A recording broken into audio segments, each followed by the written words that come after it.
Okay, Chapter 19 of Staying Fat for Sarah Burns. Boy, ain't it a trip where heroes come from. Sarah Burns went home with Lemry, and I got out of the hospital officially a day and a half later. It took Britton a couple of days to get up the courage to come back to school, which is 2 or 3 days before I'd have made it, so we showed up together. 2 TV trucks set up at the edge of the parking lot to tape my return, but Mr. Patterson ordered them off the grounds, and all they got were pictures of me and Ellerby driving into the parking lot. Ellerby had the cruiser washed and waxed so it shone like it really was from heaven, and he gave them a couple of blasts of Mahalia Jackson belting out "Bless This House" on the speaker system before he shut her down. I believe Ellerby may have the power to bring Mahalia back, or at least bring on some righteous letters to the editor. I caught Britton watching me several times in class and a couple of times in the hall, and finally I walked up to him and asked if I could help. "Gotta do this on my own," he said. Cat class was still a study hall, with Mott's monitoring, because Mr. Britton lodged a formal protest, and even though Mr. Patterson told Lemry he could lodge all the protests he wanted and cat class would roll on, Lemry was on paid leave. She was home with Sarah Burns in a kind of protective custody until the cops figured out what Mr. Burns' next move might be. It seemed smart not to place his targets in the middle of 1,500 kids, so Patterson didn't need to worry about taking Mr. Britton on until Lemry got back. About 15 minutes in the study hall, Mark Britton raised his hand and asked Mr. Motts if he could speak to the class. I think Motts thought the fat kid with his arm in a sling or the handsome renegade preacher's kid might turn study hall into a verbal free-for-all if Britton said the wrong thing, but the part of him that thought all kids should hear Mark Britton won over. "Sure, Mark, you can talk." Mark stood and cleared his throat, while everyone turned in their seats. You could hear his heart beating from across the room. "I need to clear some things up," he said, "or I'm not going to be able to show my face for the rest of the year."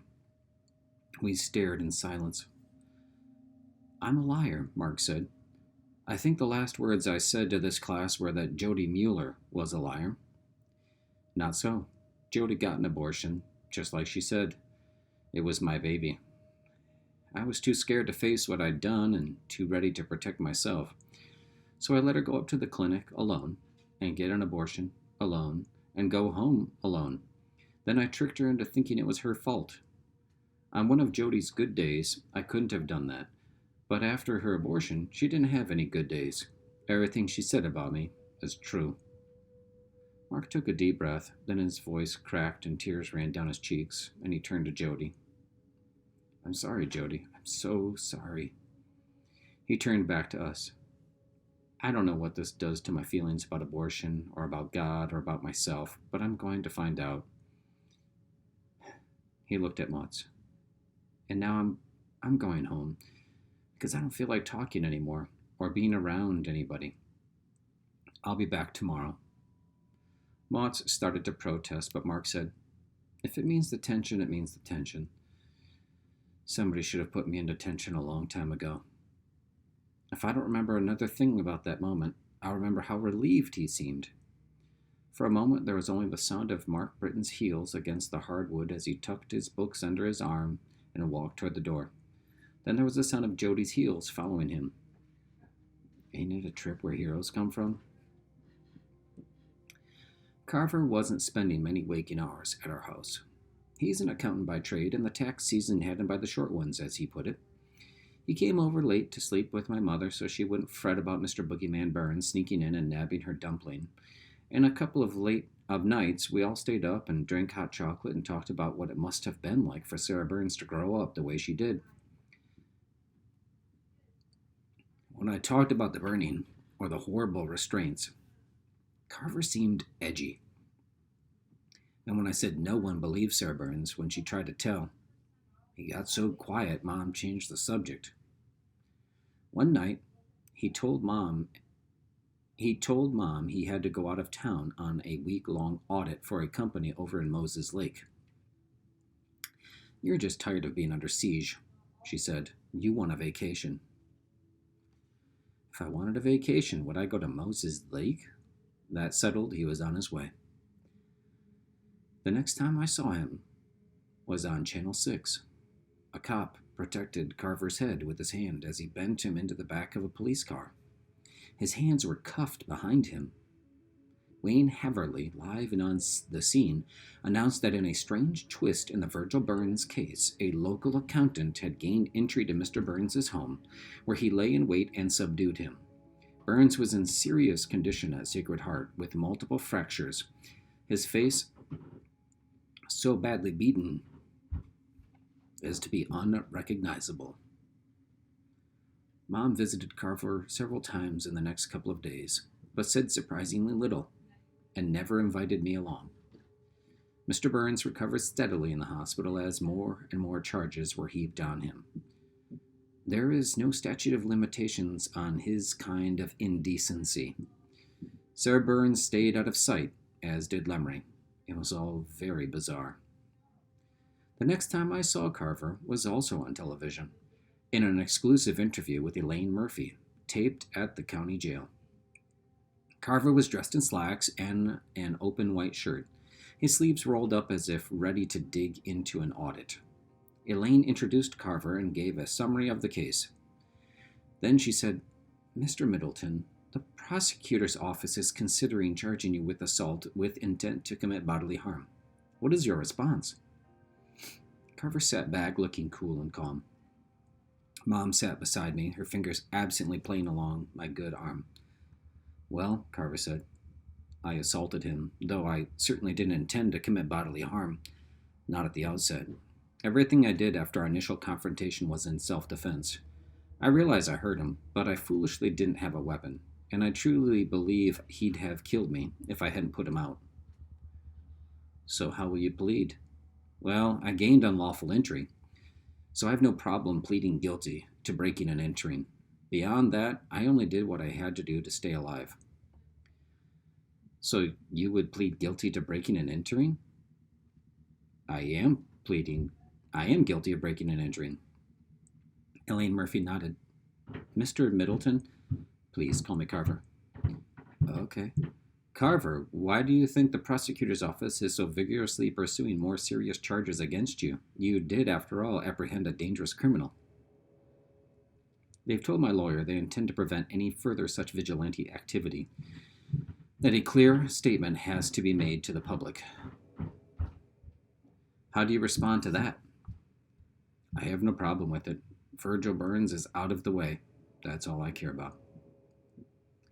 Elaine Murphy pauses, checking her notes. Then, "Carver, research into your background indicates you spent 2 tours of duty in Vietnam. Is that correct?" "That's correct." Mom lurched forward. "I didn't know that," she said. "He never said a word to me. That's strange. I did an article on athletes who fought in Vietnam once, and he never said a word." She sounded betrayed. "And is it true," Elaine Murphy continued, "that you were part of a special forces unit engaged in top-secret duty, and that on 3 separate occasions your unit suffered greater than 75% casualties?" "Yeah," Carver said. "That's all correct." "I understand you're quite a decorated soldier." Carver nodded, his expression unchanged. "That was a long time ago, Miss Murphy." She nodded. "I see. Isn't it possible, Carver, that you could use your war history and the possible trauma that came from it to mount your defense?" Carver smiled. "Ms. Murphy, my participation in the Vietnam War makes me sad. It doesn't make me crazy." I watched my mother's head in her hands and watched her gently shake as tears leaked between her fingers. Elaine Murphy was silent a moment before breaking for commercial. The ever-ready rabbit kept trucking while I held my mother. Then Elaine Murphy began the second segment. "Carver, can you tell us how you tracked Virgil Burns?" "The local police mounted a massive dragnet. All of the principals were under close surveillance, yet there was no sign of him. You found him at his home." "I found him in his home," Carver said.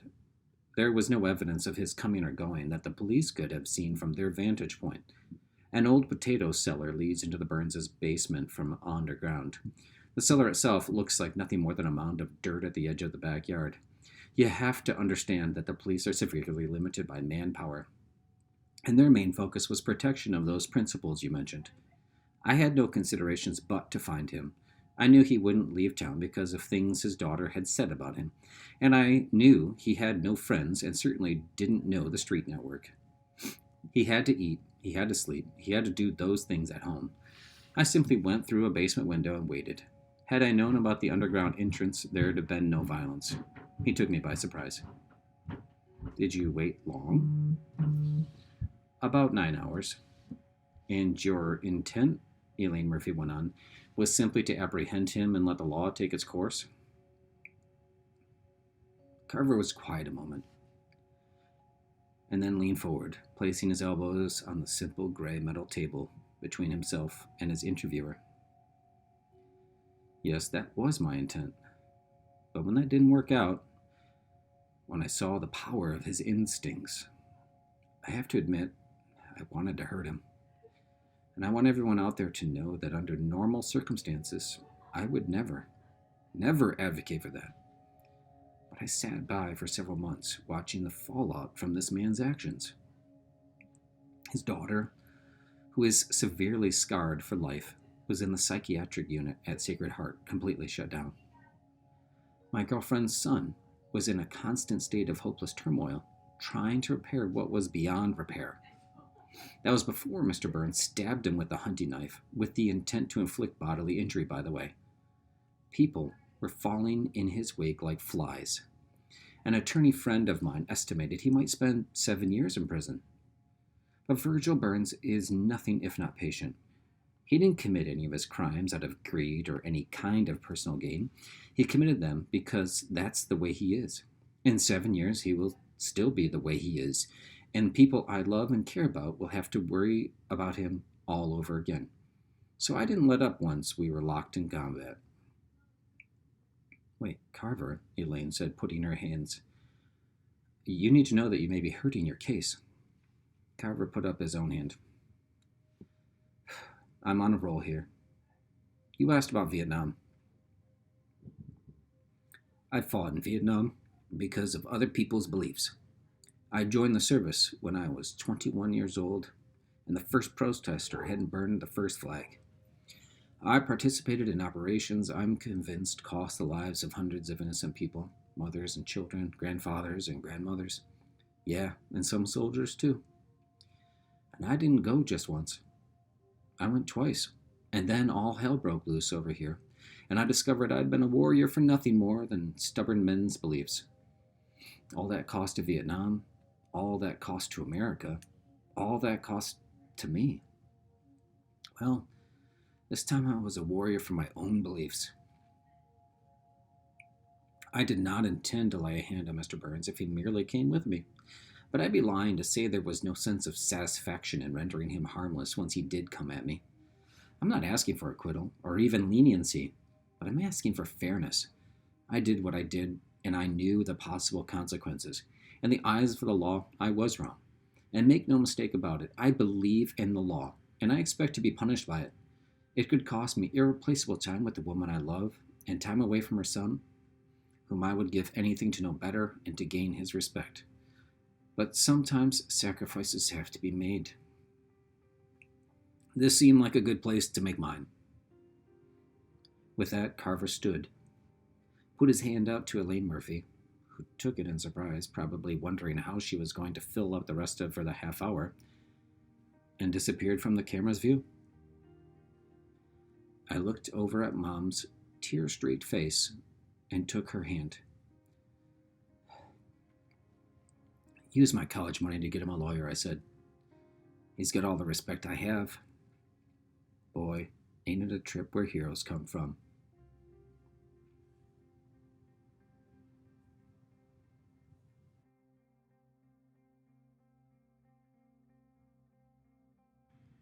Chapter 19, Analysis. Okay. This chapter, it's close to home, I think, for me. As a parent, as someone in my position, as an educator, protecting the people that you're with is very important. And in this chapter, we see Carver, who has been a very minor character to this point, take center stage. And we learn a lot about him. Number one, that essentially he's a very, how can I put it, very able, capable fighter, that he has a history. He's special forces. He has this past that he doesn't talk about, that he must not be very proud of because of that. And the events of the story push him as a man to a point where he has action. He takes action, and he fixes this problem by going and getting burns himself. And that's a capability we don't really expect from accountants, if I'm being honest. That's what we associate with them. We don't associate somebody who physically is just capable of doing this, but he does. And he's very articulate. He can explain himself very well. And the way he explains it really kind of hits you in the gut. He just couldn't let bad things continue to happen to the people that he loved. And I think that's pretty important. Really important, actually. So it's amazing. It's kind of an interesting conclusion. It's basically the last chapter. There's an epilogue that we'll read next, but wow, talk about kind of a build to a climax over the entire book. It's crazy. All right, off to the epilogue.